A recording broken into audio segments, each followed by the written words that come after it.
sarili ko po ay nanungkulan bilang magawat sa grupo hanggang 7 November. Nagpunta ko yan talagang nakatulong po sa ano ko yung kunin ko.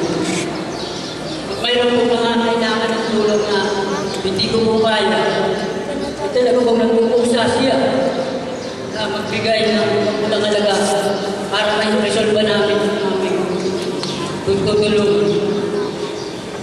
Si Kagawad Rico po ay siya po ang chairman ng Scout Order. Wala po kong budget ng barangay. Nagpapaluan po siya para na matuloy ang kanilang mga pag-duty sa gabi. Sila po ay nakakatulong ng pupulisan sa paggawa ng delay ng matahimikan ng kapayapaan ng aming barangay. Sa nakakita po kay Kagawad Rico, lupa po siyang nakakapasayain, ayaw niya nalulungkot.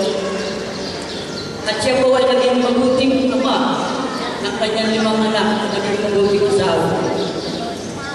Sa pagkakakita po siya, kumakawin lang po na ang anak ay nakikitiis, pero may hindi.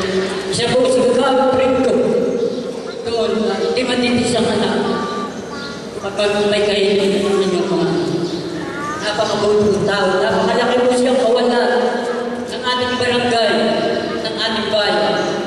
Napakarami po siyang kaibigan. Una po sa lahat ay talagang ang paglisa niya, bagamat masakit, ay dapat rin natin tanggapin. At ako lang kanya po mga nagawa sa barangay.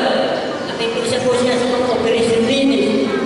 Talagang siya po ay dedicated sa kanyang trabaho.